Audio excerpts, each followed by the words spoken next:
अस्सलाम वालेकुम नाज़रीन, मैं हूं बिलाल हुसैन और आप देख रहे हैं मेरा यूट्यूब चैनल। आज हम किडनी ट्रांसप्लांट में एक बहुत इंपॉर्टेंट इशू है उसके ऊपर बात करेंगे। अगर मिस्टेक पेशेंट खुद कर रहा है या फिर उसके डॉक्टर यानी कि नेफ्रोलॉजिस्ट है या फिर वो यूरोलॉजिस्ट है जिससे भी वो ट्रीटमेंट करवा रहा है, ये मिस्टेक गलती उससे हो रही है या फिर अगर आपकी दवाइयों में हो रही है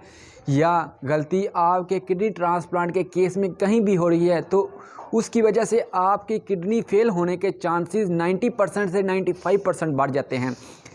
एज़ कंपेयर उन लोगों के जो ये गलती नहीं कर रहे, जो ये मिस्टेक नहीं कर रहे।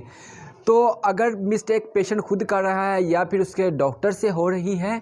तो उसकी वजह से, उस मिस्टेक की वजह से पेशेंट की में रिजेक्शन के चांसेस बढ़ जाते हैं। रिजेक्शन का मतलब ये होता है कि किडनी पहले ठीक काम कर रही थी, सडनली आपका क्रिएटिनिन लेवल जो है वो ऊपर जाना शुरू हो गया। फिर डॉक्टर क्या करते हैं, बायोप्सी करते हैं। बायोप्सी करके पेशेंट को हैवी डोज दी जाती है। तो रिसर्च ने ये साबित किया है कि जिन पेशेंट में रिजेक्शन नहीं होती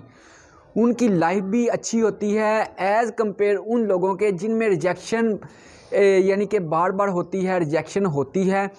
पेशेंट में किसी वजह से उसकी परहेज़ ना करने की वजह से, मेडिसन की डोज के लेवल को चेक ना करने की वजह से, जैसे भी उनकी किडनी में रिजेक्शन हुई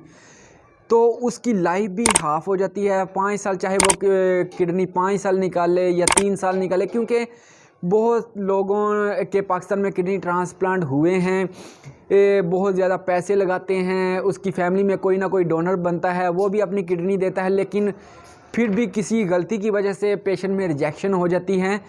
तो क्योंकि अब पूरी दुनिया में एक स्टैंडर्ड बन गया है मेडिसन का, जिसमें 3 मेडिसन पेशेंट को दी जाती हैं ट्रांसप्लांट के बाद, जिसमें एक स्टीरॉयड टैबलेट है जिसका नाम है प्रेडनिसोलोन, डेल्टा कार्टेल के नाम से भी आती है, और दूसरी मेडिसन ये है सेलसेप्ट के नाम से भी आती है, माइकोफेनोलिड मोफ्टिल इसका साल्ट नेम है, सेलसेप्ट के नाम से भी मार्केट में मौजूद है, और तीसरी मेडिसन ये है टेक्रोलिमस। ये 3 मेडिसन के साथ पेशेंट में नो रिजेक्शन है, यानी कि बहुत कम चांसेस हैं कि पेशेंट में रिजेक्शन हो ट्रांसप्लांट के बाद। तो अभी भी पाकिस्तान में बहुत ज़्यादा लोग ऐसे हैं जिनका किडनी ट्रांसप्लांट बहुत पहले हुआ और वो एक ओल्ड जनरेशन की मेडिसन खा रहे हैं जिसका नाम है न्यूराल, और वो अपने किसी डॉक्टर से जिसने उसको यानी कि न्यूराल लगाई हुई है, जिसने उसको रिकमेंड की है न्यूराल, वो पुराने ख्यालात का मालिक था, उसका एक्सपीरियंस न्यूराल के साथ ज़्यादा है, तो वो अपने नए पेशेंट जिसका भी वो ट्रांसप्लांट कर रहा है उनको भी वो न्यूराल ही दे रहा है, क्योंकि न्यूराल की वजह से रिजेक्शन के चांसेस बहुत ज़्यादा बढ़ जाते हैं। तो अगर पेशेंट न्यूराल की बजाय टेक्रोलिमस पे आ सकता है, लेकिन चेंज कर सकता है, लेकिन न्यूराल की बजाय टेक्रोलिमस पेशेंट खुद नहीं चेंज कर सकता,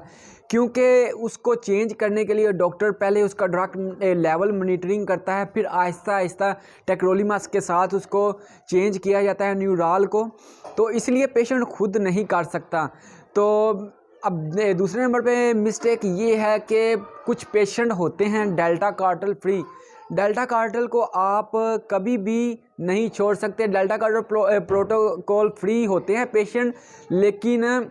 उनका फ़ैसला पहले ही डॉक्टर ने किया होता है ट्रांसप्लांट करने से पहले कि आया कि ये कब इसको डेल्टा कार्टेल हम नहीं दे सकते या फिर परमानेंटली बंद करनी है या नहीं करनी, ये फ़ैसला डॉक्टर ट्रांसप्लांट से पहले करते हैं, इसीलिए आप डेल्टा कार्टेल नहीं छोड़ सकते। और तीसरे नंबर पे पेशेंट मिस्टेक, ये एक बहुत बड़ी पेशेंट मिस्टेक करते हैं जो मेरे एक्सपीरियंस में भी है। ये जो भी बातें मैं बता रहा हूँ मैं अपनी तरफ से नहीं बता रहा, ये डॉक्टर्स की भी ने भी यानी कि रिसर्च की है, और मेडिकल साइंस ने भी किताबों पे भी लिखा हुआ है कि न्यूराल की वजह से रिजेक्शन के चांसेस बढ़ जाते हैं। पेशेंट अपने अगर लैब टेस्ट नहीं यानी कि रिपीट करवाएगा 3 महीने बाद, 2 महीने बाद या महीने बाद, तो उसमें रिजेक्शन के चांसेस बढ़ जाते हैं। तीसरे नंबर पे हमारी मिस्टेक ये थी जो पेशेंट करते हैं, 6 महीने हो गए या साल हो गए या फिर 2 साल हो गए, तो वो अपना टेक्रोलिमस यानी कि टेक लेवल को चेक नहीं करवाते। 3 महीने बाद वो वैसे ही मेडिसिन खाते रहते हैं, क्योंकि उसको नहीं पता कि उसका ड्रग लेवल क्या चल रहा है, टेक लेवल क्या चल रहा है, क्योंकि टेक्रोलिमस के लेवल के ज़्यादा होने की वजह से इन्फेक्शन हो सकती है, टेक्रोलीमास के कम होने की वजह से पेशेंट में रिजेक्शन हो सकती है। इसीलिए टेक लेवल लाजमी आपने मैक्सिमम, अगर आपको पेशेंट को 2 साल से ऊपर हो गया है तो उसका मोस्टली पेशेंट का जो टेक लेवल है वो स्टेबल हो जाता है, लेकिन सब पेशेंट में नहीं होता। ज़्यादातर पेशेंट में टेक लेवल जो है वो स्टेबल होना शुरू हो जाता है। मेडिसिन जो है वो पेशेंट के जिस्म में यानी कि इम्यूनिटी जो है वो लेवल पे आ जाती है। तो लेकिन फिर भी आप लोगों ने टेक लेवल जो है वो लाजमी करवाना होता है हर 3 महीने बाद। और चौथी मिस्टेक पेशेंट ये करता है कि अगर उसका फॉलोअप 3 महीने का है तो वो क्रिएटिनिन लेवल जब वो 3 महीने बाद उसने करवाया तो क्रिएटिनिन लेवल जो था वो नॉर्मल था, लेकिन जब वो दोबारा 3 महीने बाद अपना क्रिएटिनिन लेवल चेक करवाने जाएगा तो अगर तो उसको बढ़ा हुआ मिलेगा तो बढ़ता है तो उसको नॉर्मल रेंज में लाने के लिए पेशेंट को यानी कि बहुत टाइम लग जाता है। इसीलिए आप लोग अगर टेक लेवल नहीं करवाते 2 महीने बाद या 3 महीने बाद, इसलिए लाजमी क्रिएटिनिन लेवल आप लोगों ने लाजमी यानी कि RFT लाजमी करवाना होता है। CBC जिसमें आ जाते हैं 2-3 ये जो सिंपल टेस्ट हैं ये पेशेंट खुद लाजमी करवाए, जिसमें